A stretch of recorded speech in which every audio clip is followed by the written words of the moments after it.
Viewers, interview एक art है, एक फ़न है, एक पॉइंट है, एक प्लेस है जहाँ पर इंटरव्यूज़ की लाइफ, उसका माजी, उसका प्रेजेंट, उसका फ्यूचर, उसके ड्रीम्स, उसका मिशन, उसका विजन, उसकी की अचीवमेंट्स, उसकी स्ट्रेंथ, उसकी वीकनेस, उसके एरिया ऑफ इम्प्रूवमेंट के बारे में अंडरस्टैंड करने की कोशिश करता है। व्यूअर्स, आप इंटरव्यू देखने का तो बहुत सिंपल प्रोसेस है और इंटरव्यू के बगैर आप किसी भी ऑर्गेनाइजेशन में शॉर्टलिस्ट नहीं हो सकते, आप किसी भी ऑर्गेनाइजेशन में जॉब नहीं कर सकते। अब इंटरव्यू के प्रोसेस के दरमियान या इंटरव्यू के प्रोसेस से पहले हम लोग बड़े हैप्पी होते हैं, हम लोग अपने फ्रेंड्स के साथ बड़े अच्छे तरीके से गुफ्तगू शनीद कर रहे होते हैं और हम हैप्पी मूड में बात कर रहे होते हैं। लेकिन जैसे ही व्यूअर्स हमारी टर्न आती है इंटरव्यू की, उसी टाइम क्या होता है, हम नर्वस हो जाते हैं, हम लोग अपना बॉडी लैंग्वेज को लूज़ कर लेते हैं, हम परेशान हो जाते हैं, स्ट्रेस में आ जाते हैं, अपना बॉडी टेम्परामेंट लूज़ कर देते हैं और अल्टीमेटली उसका रिज़ल्ट क्या निकलता है कि हम लोग इंटरव्यू के प्रोसेस के दरमियान वो परफॉर्म नहीं कर पाते जिसको हमें परफॉर्म करना चाहिए। सो व्यूअर्स, इंटरव्यू के दरमियान हम क्या मिस्टेक करते हैं, कौन से ऐसे एरिया ऑफ इम्प्रूवमेंट हैं जिसके ऊपर हमें काम करना चाहिए। आप एक स्टूडेंट हैं या आप एक प्रोफेशनल हैं, आज की वीडियो में मैं डॉक्टर मोहम्मद सरफराज में आपको वो गाइडिंग प्रिंसिपल दूंगा, वो आपको एडवाइजेस दूंगा, अपने प्रोफेशनल एक्सपीरियंस की बेसिस पे मैं आपको वो टिप्स दूंगा, वो आपको सजेशन दूंगा। जब आप इनके ऊपर अमल करेंगे अल्टीमेटली क्या होगा कि आप इंटरव्यू के प्रोसेस के दरमियान आपकी शॉर्ट लिस्टिंग के चांसेस में इजाफा होगा। व्यूअर्स, आप जब किसी भी ऑर्गेनाइजेशन में इंटरव्यू के लिए जाते हैं, वहाँ पर उस ऑर्गेनाइजेशन में इंटरव्यू रूम डिफरेंट प्लेस पे होता है और जहाँ पर आप एप्लीकेंट बैठे होते हैं वो 40 से 50 मीटर के फासले पर होता है। इसका मतलब है कि एक एप्लीकेंट ने उस रूम तक पहुँचने के लिए 40 से 50 मीटर का सफ़र तय करके जाना होता है। तो पहली चीज़ जिसके ऊपर आपने फोकस यूज़ करना है, पहली चीज़ आपके शूज़ आते हैं। व्यू शूज़ का बहुत इंपॉर्टेंट रोल है आपके इंटरव्यू के प्रोसेस में। अब हमारे प्रोफेशनल बहुत सारे ऐसे स्टूडेंट्स, ऐसे प्रोफेशनल जब जाते हैं किसी ऑर्गेनाइजेशन में, वो ऐसे शूज़ पहन के जाते हैं जिनकी ये हील बहुत हार्ड होती है, जिनकी ये हील में से टिक टिक की आवाज़ आती है, जिनकी इस हील में नॉइज़ पैदा होती है। जब वो लोग फ्लोर के ऊपर चलते हैं अल्टीमेटली उसका रिज़ल्ट क्या निकलता है, उसका रिज़ल्ट ये निकलता है कि वहाँ पर एक नॉइज़ पैदा होती है और वो जैसे ही उस इंटरव्यू रूम में एंटर होते हैं वहाँ पर उनकी नॉइज़ की टिक टिक से जो इंटरव्यूअर होते हैं वो पजल हो जाते हैं। जो सम टाइम हमारे प्रोफेशनल ऐसे शूज़ पहन लेते हैं। व्यूअर्स, ये मैं आपको शूज़ खा रहा हूँ, ये बहुत कैजुअल शूज़ है। मैं पिछले वीक इस्लामाबाद में था, मुझे कुछ ऑर्गेनाइजेशन के साथ एज ए इंटरव्यू काम करने का मौका मिला, तो वहाँ पर हमें पीएचडी स्टूडेंट्स के साथ इंटरेक्शन हुआ। तो पीएचडी स्टूडेंट्स जिसकी किसी फॉरेन कंट्री से पीएचडी थी, तो जब वो इंटरव्यू देने के लिए आया उस इंटरव्यू रूम में, तो उसने शूज़ पहने हुए थे कैजुअल किस्म के, जोगर पहने हुए थे और लेसेस वाले, रेड और ग्रीन का उसका कम्बिनेशन था। उसके ऊपर उसने जीन्स पहनी हुई थी ब्लैक कलर की और उसके ऊपर उसकी येलो कलर की शर्ट थी और उसने बैक पे एक पीछे लगाया हुआ था अपने कंधों के पीछे। और उसने आते ही क्या काम किया, उसने परमिशन लिए बगैर अपना लैपटॉप वाला बैग और अपना सेल फोन निकाल के अपना वहाँ पर रख दिया। और उसके जो शूज़ थे, वहाँ से शूज़ से इतनी इरिटेशन पैदा हुई मुझे और जो हमारे बाकी पैनल के लोग थे। तो व्यूअर्स, पहली चीज़ जिसके ऊपर आपने फोकस करना है आपके शूज़ हैं। आपके शूज़ ना ही चमकीले हों, ना ही शाइनिंग वाले हों, ना ही उसकी हील में उसकी जो टो है उसमें से नॉइज़ किसी किस्म की पैदा हो, ना ही आपने किसी किस्म के जोगर पहन के आने हैं। आपने प्रोफेशनल शूज़ पहन के आने हैं, वो शूज़ जो कि पॉलिशेबल हो, जिसमें शाइन हो, इसमें it is not a big problem, लेकिन उसमें किसी किस्म की नॉइज़ पैदा ना हो। क्योंकि इंटरव्यू के माइंड में जो पहली आपकी मिस्टेक हैं, देखने को तो ये बहुत माइनर सी मिस्टेक है, लेकिन इंटरव्यू के माइंड में ये मिस्टेक बहुत ज़्यादा इम्पैक्ट डालती है। अब अगली चीज़ व्यूज़ क्या आती है आपका अटायर कैसा है। अटायर में क्या बनाते हैं, आपने क्या पैंट कोट पहना हुआ है, आपने शर्ट पहनी हुई है, आपकी नॉट है, ये आपके अटायर में शामिल है। प्लस आपने वॉच कैसी पहनी हुई है, आपने अगर रिंग पहनी हुई है, आपने बॉडी में क्या क्या आपके साथ लगा हुआ है। अब व्यूज़, अब यहाँ पर हमारे प्रोफेशनल क्या मिस्टेक करते हैं, बहुत सारे स्टूडेंट्स को या हमारे इवन प्रोफेशनल को देखने का मौका मिला कि वो जब आते हैं इंटरव्यू में उनके टू पीस पहने होते हैं, लेकिन बहुत शो कलर होते हैं, बहुत शार्प कलर्स होते हैं, रेड कलर हो गया, आपके ब्लू हो गया, इस किस्म के ऐसे कलर्स होते हैं जो कि बहुत डिफरेंट किस्म का इन्वॉल्वमेंट पैदा कर देते हैं, या जैसे बहुत डिफरेंट किस्म का इंप्रेशन आता है। या उनकी नॉट में, या उनके पेंट में, या उनके कोट में, या उनकी टाई में, या उनकी शर्ट्स में कोई कम्बिनेशन होता है, तो उससे रिजल्ट क्या निकलता है कि उस एप्लीकेंट के माइंड में ये इंप्रेशन आता है कि इस जेंटलमैन को या इस फीमेल्स को ड्रेस पहनने का नहीं आइडिया। या हमारे बहुत सारे ऐसे एप्लीकेंट्स हैं जो बहुत हैवी किस्म की वॉच पहन के आते हैं, चेन वाली, वो बार बार अपनी वॉच को ऐसे मूव करते रहते हैं। या उनकी इंटरव्यू देते हुए जब वो अपने बॉडी को, हाथों की फिंगर्स को मूवमेंट करते हैं, उससे क्या होता है, उससे नॉइज़ पैदा होती है।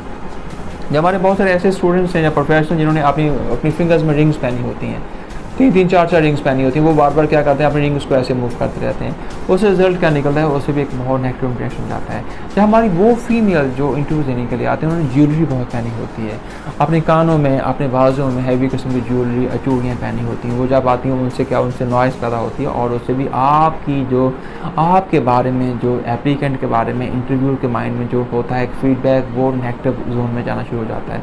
व्यू जहाँ पर हमारे एप्लीकेंट एक बहुत बड़ी मिस्टेक ये करते हैं, वो अपने सम टाइम वो बहुत तेज़ फ्रेगनेंस यूज़ कर लेते हैं, बॉडी स्प्रे बहुत तेज़ यूज़ किया होता है।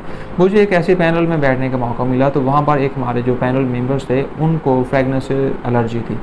एक एप्लीकेंट ने बहुत तेज़ फ्रेगनेंस यूज़ की हुई थी, जब वो वहाँ पर आए उनको स्नीजिंग शुरू हो गई, छींक के आना शुरू हो गए और अल्टीमेटली उन्होंने क्या किया, उन्होंने जब इंटरव्यू के बाद उस जेंटलमैन को भी किसी और एंगल से असेस नहीं किया, उन्होंने वहाँ पर उसकी रिजेक्शन के ऊपर क्लिक किया और अल्टीमेटली क्या हुआ, उस एप्लीकेंट की शॉर्ट लिस्टिंग के चांसेस कम हो गए और वो रिजेक्ट हो गया।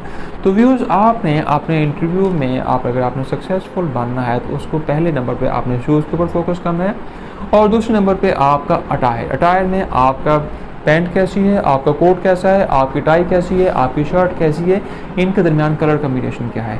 अब व्यूज़ कलर कम्बिनेशन के ऊपर बहुत सी बुक्स अवेलेबल हैं, कमिंग डेज में मैं इसके ऊपर कोशिश करूँगा कि मैं आपके साथ एक कम्प्रीहेंसिव किस्म की वीडियो शेयर करूँ जिसमें मैं आपके साथ कलर्स कम्बिनेशन, कलर्स केमिस्ट्री क्या है इसके ऊपर आपसे जिक्र करूँ। अब व्यूअर्स जब आप इंटरव्यू के लिए उस रूम में दाखिल हो गए, दाखिल होने के बाद आप सीट के ऊपर बैठ गए, अब अगली मिस्टेक हमारे स्टूडेंट्स हमारे प्रोफेशनल क्या करते हैं, उनका जेस्चर और पोस्चर होता है। सीटिंग जेस्चर और पोस्चर से क्या मराद है। अब जेस्चर का माना क्या होता है कि आपकी बॉडी की मूवमेंट क्या है, कि आप बॉडी को मूव कैसा कर रहे हैं, आप हाथों को कैसा मूव कर रहे हैं, और पोस्चर मीन आपकी पोजीशन कैसी है।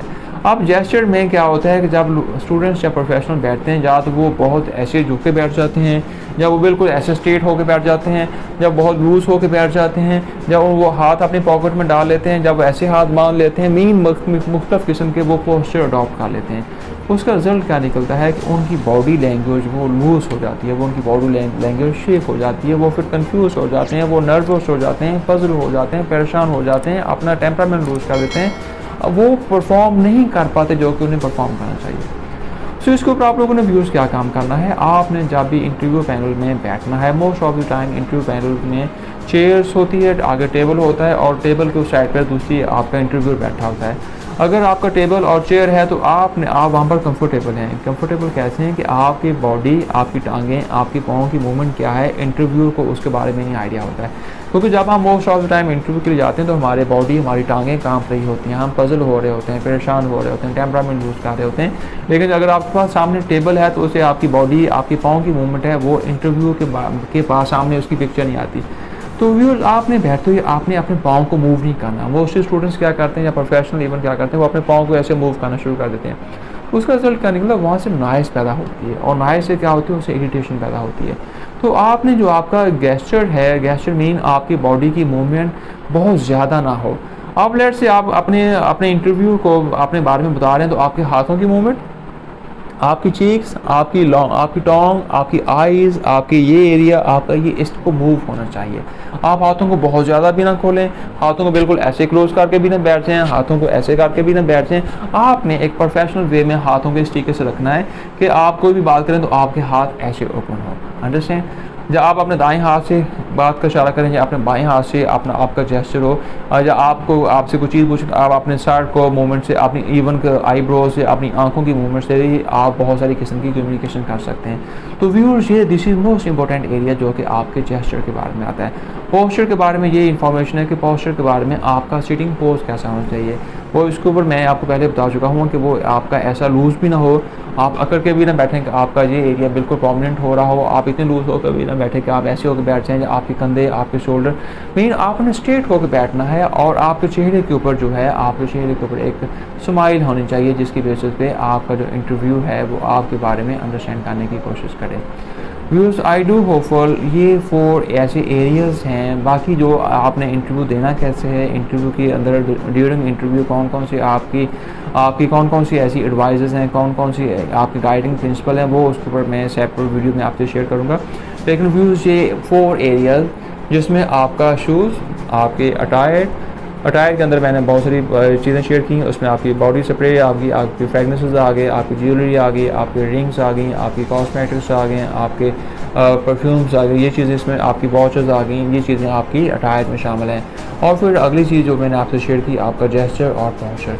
व्यूअर्स, अगर आप इन 4 एलिमेंट के ऊपर काम करेंगे, अल्टीमेटली आपकी जो इंटरव्यू के प्रोसेस के दरमियान आपकी जो सिलेक्शन के चांसेस हैं उसमें इजाफा होगा।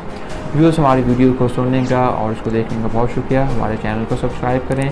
आपके वो फ्रेंड्स जो कि इस टाइम यूनिवर्सिटी में पढ़ रहे हैं या यूनिवर्सिटी की डिफरेंट लाइफ में जो आपने कॉर्पोरेट सेक्टर में जाना चाहते हैं, जब वो हमारे स्टूडेंट्स जो कि इंटरव्यू के प्रोसेस से कंफ्यूज हैं, वो समझते हैं कि हमें फियर है, उनको प्लीज़ शेयर करें ताकि वो भी हमारी इंफॉर्मेशन से मुस्तफ़ीद हों और अपने इंटरव्यू के प्रोसेस को सक्सेसफुल वे से आगे लेके चलें। तो इस वीडियो को देखने का बहुत शुक्रिया। Thank you very much.